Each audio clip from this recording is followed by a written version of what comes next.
What's going on, everyone? Today I'm going to be giving you my non-spoiler review for Deadpool and Wolverine. I just got done seeing it, and of course we will be doing a spoiler review later on, probably tomorrow, where I will go over all the spoilers, but I wanted to do a spoiler-free review just because, if you haven't seen the movie, I want you to be able to watch this review, kind of get an idea of to whether or not you should see it yourself, or if you just want to go in with some sort of expectations on the film. This is also a good video to watch for that as well. Or if you just want to, if you've already seen it, you just want to know my general thoughts too, this is a good video for that. We're gonna go through all the positives and the negatives and then give the movie a rating out of 10.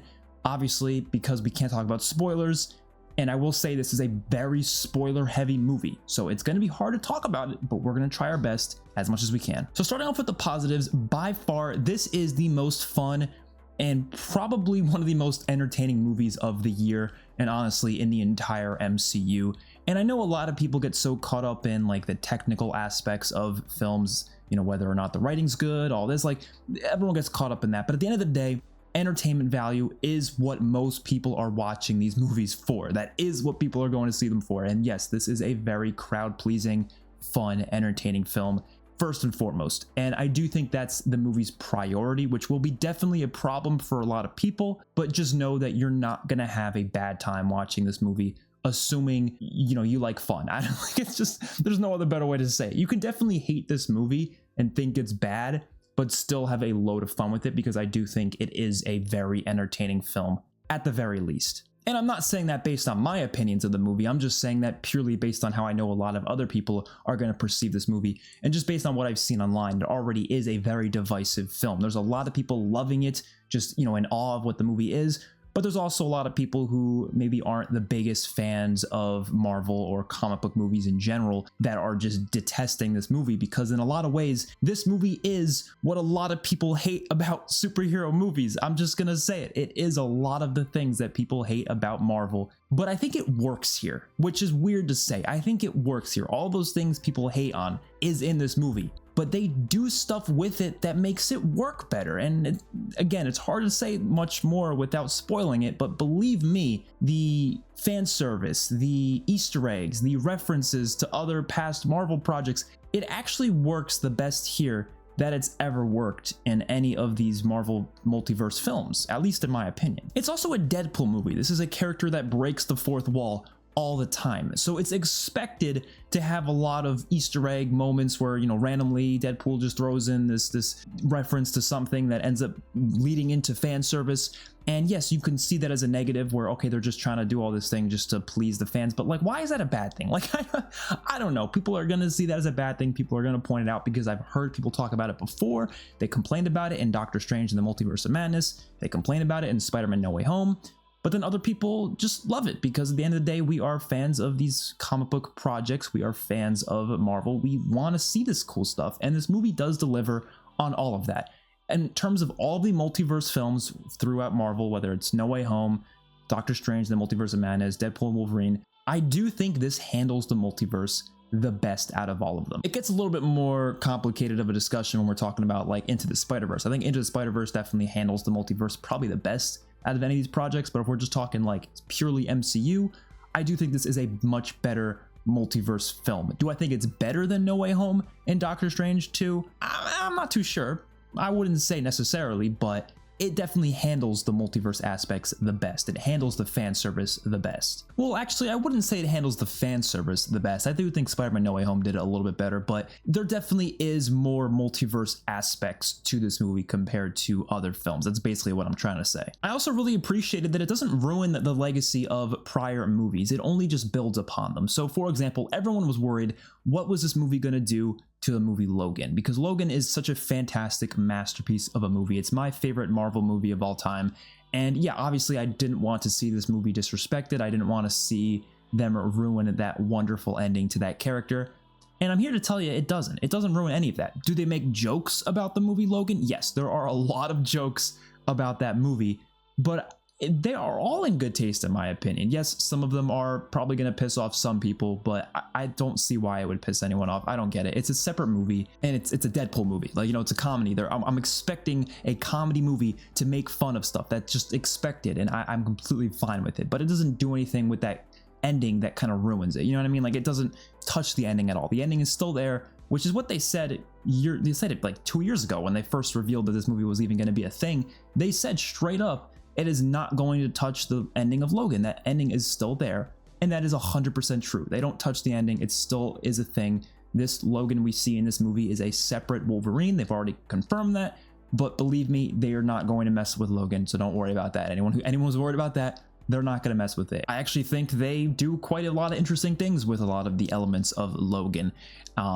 Can't say much more than that, but that's all I'll say. And it also respects the Fox Universe X-Men movies a lot. Not just the X-Men, actually, also just like other movies outside of it. There's a lot of, you know, references or just hints or nods or whatever that to me feels like just a movie that's just fully spent on respecting the hell out of this long legacy of films that is now obviously coming to an end because of the whole merge that everything's now under Disney. They do a lot with it, and I think it's, you know, really cool to see. But again, I can't really say much more than that without spoiling it, so I'll just leave it at that. They do a lot with it, and I appreciated a lot of it. And I will say, the end credits of this movie, not the end credits scene, but the credits itself, I think is one of the most beautiful credits sequences I've ever seen in a Marvel movie. Actually, in a movie, period.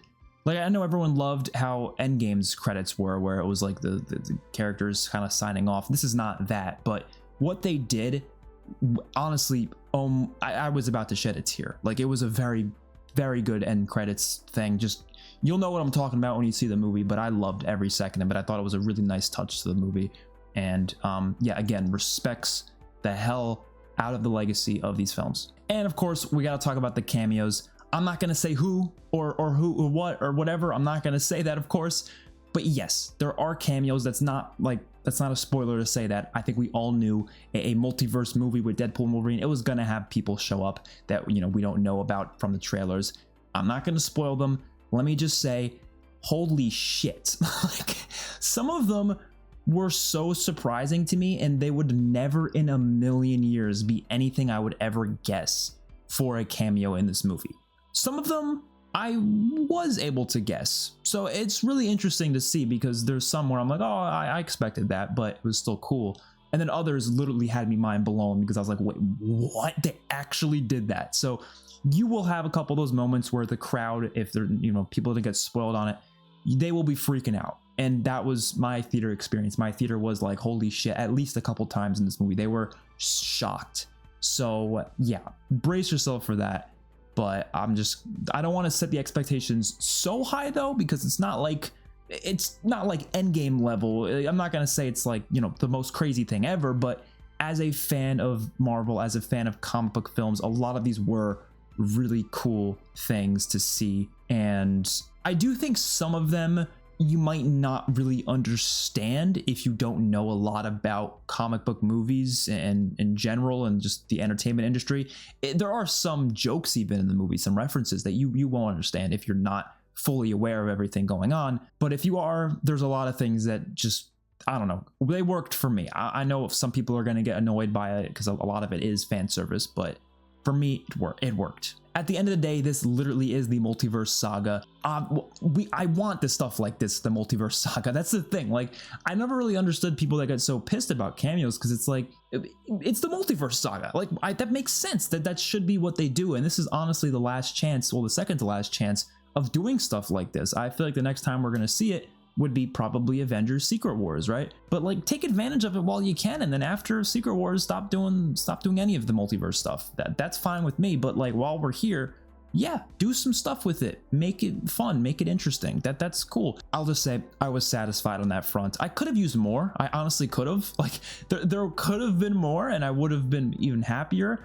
But I think what they did have was satisfying enough and was surprising enough to make for a really good theater experience. I'll also say the action is pretty damn good. Like, not every action scene was amazing. I thought there was a couple that weren't shot that well, but most of it was really good looking. There's one scene in particular that is a one take sequence, and it looked awesome. Like, that's all I'll say. It looked awesome. There's a lot of slow-mo, so if you're not a fan of slow-mo, you might not be happy about that, but I thought the slow-mo was cool. I thought a lot of the fight scenes were cool. The one they were showing off in the trailers with Deadpool and Wolverine, that one was really cool. Like, they're all really cool. There's a lot of fun fight scenes. There's just a couple that I wasn't crazy about because I felt like there was an overuse of shaky cam in the fight scenes, just a couple of them. But most of them were great, really fun, and I enjoyed that quite a bit. Cassandra Nova is the main villain of this film. That's not a spoiler, that's literally in the trailers. They've been talking about that for quite a bit. But I actually liked her as a villain quite a bit. There's a lot of people I saw online saying they didn't like her as a villain. They thought she was a really poor villain. And I'm not going to sit here and say she's an amazing villain. She's not anywhere close to being like an S-tier villain. She's maybe like a B-tier villain at most. But I liked her in the film. I thought she was really intimidating. I thought the actress did a great job. The actress playing her is Emma Corrin. And yeah, she was fantastic. I thought she had a lot of just terrifying moments. She reminded me of Wanda in Doctor Strange a little bit. Just the way she acted, the way she moved around. But I thought it was really damn cool, and I was all on board with it like 99% of the time. But could her motivations have been a little more interesting? For sure. They definitely could have done more with the character. They definitely could have made her better, for sure. But I'm not going to sit here and act like she's a bad villain. I don't think she is personally.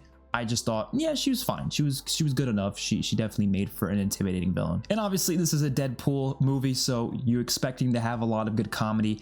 And I will say, for the most part, the comedy was really solid. I'll talk about it in the negatives a little bit because there are some stuff I didn't like. But especially in the second and third acts, there's a lot of laugh out loud moments that had me cracking up quite a bit. So I'll say at the very least, I was smiling for, I want to say like 95% of this movie. So yeah, very, very solid film. I had a great time with it. And they didn't hold back for the most part, I want to say. Like, I don't think this was the most violent Deadpool movie. I don't think this was the most grotesque. I don't think it had the most, things that would warrant an R rating out of any Deadpool movie. So I know some people are going to say that they didn't hold back at all, but like, I feel like you could argue maybe just a little.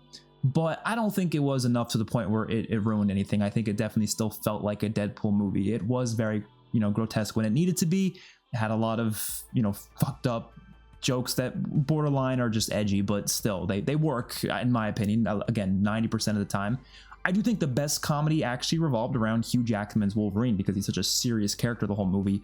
Whenever you got Deadpool joking around with him, it works, at least in my opinion. I think it works quite a bit. The song choices was also incredible. I don't think the original score for the movie was that great. Like, there's no memorable, sound pieces of music from this movie that I can think of in my head right now. So I don't think they did much with that. But in terms of the actual just licensed music, song choices, holy shit, they did an amazing job. It felt like Guardians of the Galaxy level when it comes to the music. Every single fight scene had a song to go along with it, and it fit the scene perfectly. There's a lot of songs I'll be adding to my playlist. Some of them I've already obviously heard before, but holy shit, they did a great job with that. And there's one scene in particular where they do a remixed version of a popular song, and it sounded beautiful. So in terms of song choices, bravo, whoever decided all that, you did a great job. And the last thing I want to talk about in the positives, in general, I think this movie actually does a lot of interesting things with the characters of Deadpool and Wolverine, which is the most important thing in my opinion. Like, yes, do interesting things with these characters. They're not just there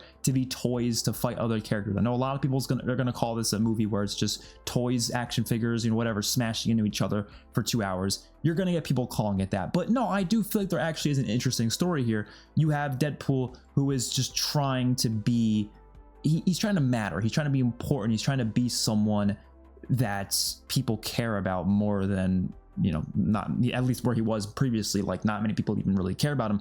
He wants to matter in a bigger way. He wants to be a hero. That's pretty much a big part of this character. And in a lot of ways, Logan in this movie is also like that. He wants to be a hero. This version of Wolverine is someone who is not considered a hero either. He's definitely someone that a lot of people consider to be someone who let down his universe. And so he is trying his hardest to be someone that matters and trying to stop the villainous plans from the villain Cassandra Nova in this movie. And I think that was cool. Like, they actually have interesting stuff to talk about with these characters. And there are some serious moments where they do just have a heart to heart, and it actually is taken somewhat seriously. But then we get into the negatives. On that same point, I kind of wanted more. Like, yes, I was happy that they actually do something with these characters, but I did leave the movie wanting more from these characters. I wanted to be a little longer. I wanted them to do more character work. There's a couple characters that I wanted to have more interactions with each other. I wanted them to actually have bigger, discussions, conversations. And there's a couple of them, but again, I wanted more of it that matters. to the characters. And small negative, I guess, because they still did do stuff with it, but just not enough for me. I felt like I was missing something when I left the theater. I also do think the first act is by far the weakest part of this movie. It's not bad, but just compared to especially the second act, it was really weak in comparison. The first act, I don't know. I don't think things really get going until Wolverine is introduced, at least in my opinion. I'm not going to say exactly when he's introduced, but I think once he gets introduced, that's when things get going. Before that, it felt kind of structurally weird, but it's not like bad or anything. I just think like the dialogue, the comedy, none of it worked as well as it does once Wolverine shows up. So that's just something I want to point out. If you're feeling kind of like not loving the movie, just wait till Wolverine shows up, and I trust me, you will like it more once Wolverine shows up. I also didn't love how it ended. I think the third act is good, but the actual end of it, I don't know. It's something I can't really say without spoiling it, but I don't really feel like the way they left things off is how I wanted this movie to be left off. And again, I can't really say anything else, but I don't know. I felt like I wanted something more. I kept feeling that, which is weird because in other avenues, like with cameos and the fan service, I was very satisfied there, but I feel like just in terms of story and just writing in general, I wanted a little bit more. And the movie's not always technically great. Like, there's a pretty important distinction, I feel like, between fans of comic book movies, fans of Marvel superhero movies in general, versus film fans who don't like those things at all. Like, there's a lot of film fans who just, when there's a good one, they'll obviously enjoy it, but they are pretty much detesting a lot of superhero movies, at least within the past few years. And that's completely valid. Like, you don't have to love these movies. There's nothing wrong with that. But like, I do think those specific types of fans, they're not going to like this movie. If you don't have an attachment to Deadpool or Wolverine or the X-Men movies or Marvel or comic book movies, whatever, you're gonna not like this movie a lot, because technically there are a lot of things that I could see as being an issue. Now, personally, I didn't see nearly as many issues as other people did. I really don't. Like, I saw people giving it like a 2 out of 5 on Letterboxd, and I'm like, holy shit, that's low. Like, I was shocked to see such a low ratings. But yeah, if you're the type of person who just doesn't care about any of these things, I can see you not giving a shit about a lot of what's happening in this movie, because the story itself, it's only really good if you like this stuff. Like, that, it's just how it is. I feel like you can go and watch a movie like The Batman, for example, without giving a single shit about the Batman character, and you can still love that movie if you just appreciate good filmmaking. Like, The Batman is just a well-made film through and through. You don't have to love Batman. You don't have to love the Batman universe. You don't have to love Batman villains to watch The Batman and be like, yes, that is a fantastically made film. That is outstanding, right? But this movie, if you're not a fan of Deadpool and all these other things, you're gonna sit there and be like, what is going on here? I don't really like this. So I can see and understand that, but I feel like as a fan of those things, the story did work. I was attached to what was going on, but there were things that, yes, did kind of seep through, as I understand that being a problem. For example, sometimes the pacing wasn't great, whether some scenes were too fast paced or some scenes were too slow or some scenes jumped a bit too much. There was also some writing there, some of the dialogue that just did not work for me. The set pieces sometimes felt kind of cheap. And this is a nitpick I've had with, I don't even want to call it a nitpick, I feel like it's just a valid criticism at this point, with a lot of movies and shows over the past few years. I don't know what it is, why it's happening so much more recently. There's a lot of movies, more so TV shows to be honest, but a lot of movies too, where I can tell they're shooting on sets for so much of it. And obviously there probably are for most of it. There's one scene in particular that is in a city. It's in a city location, and it just feels like they're shooting at one of those Hollywood sets. Like, it's so obviously a set. And look, I understand they're trying to keep these cameos hidden. They're trying to keep spoilers hidden, but just make it look real. Like Infinity War, Endgame, most of those movies, they looked real. They don't feel like sets there. Why not just do that again? You know what I mean? I don't know. There's a couple moments where I felt that way. I felt like these locations don't feel like real locations. They feel kind of boring. And I don't know if that's because of the budget or if it's just, I have no idea, because they have a high budget. There's really no reason why that should be a problem, but it was in a couple scenes. So even though I was loving a lot of this movie, there are some technical filmmaking aspects that I do feel like weren't the best. And my last negative is a pretty huge nitpick. Like, I'm gonna be honest, it's the hugest nitpick I can give, but it was one scene, maybe two, that I didn't like too much in terms of, and I could be so wrong with this, but hear me out. I don't like when other characters take part in the fourth wall breaking at all. When I see a character who does fourth wall breaks, I want it to be just that character. And Deadpool has, I'm pretty sure, been the only character to do fourth wall breaks in the first and second Deadpool movie. And I'm not saying that other characters in this movie look at the screen and say something, because that doesn't happen as far as I remember. But there are some moments where characters reference movies in, you know, either the Fox universe or the MCU. Like, they reference other things in it. And Deadpool doing that's fine, but other characters, no, like, that doesn't make sense. And I could have just misread that scene, but no, it was literally a character watching a scene from a prior movie. You can make whatever argument you want. You could say, oh, it's, you know, they're technically just watching, I don't know, the fucking Air or whatever. Like, I don't know, but it literally had the music from the scene. Like, I don't know. It just, to me, it's like, that I don't like, that I don't want to see. And I can understand why it makes sense for the specific context of that scene. I'm really speaking in circles here to try not to spoil anything, but to me, it didn't work. I don't want to see that. I only want to see Deadpool make references to other stuff. I don't want other characters to, but that could be a pretty big nitpick. I personally think it is a nitpick, not a huge negative. I just wanted to point that out. But in general, this movie was fantastic. I loved it. I really did. I can't say that enough. And I do think, just like Spider-Man No Way Home, this movie is going to change in my perception over time, because Spider-Man No Way Home I thought was a masterpiece when it first came out. Then I rewatched it and I was like, yeah, it's not a masterpiece. It's good, it's solid, but it's not a masterpiece. And I feel like this movie is going to end up being kind of similar, but I can't lie and act like my opinions aren't what they are, because currently I do think this is a very, very solid film, and I think it deserves a really high rating. Personally, I'm going to give it a 9.4 out of 10. That could go up, that could go down. It really just depends. I'm going to rewatch it. I feel like this is a movie I need to rewatch, but just the first experience, first time seeing it, yes, I fucking loved it. I had a great time, and I hope you all do as well. Let me know your thoughts in the comment section down below. I will be doing a spoiler review when I get the chance. I will see you on my next one. Peace out.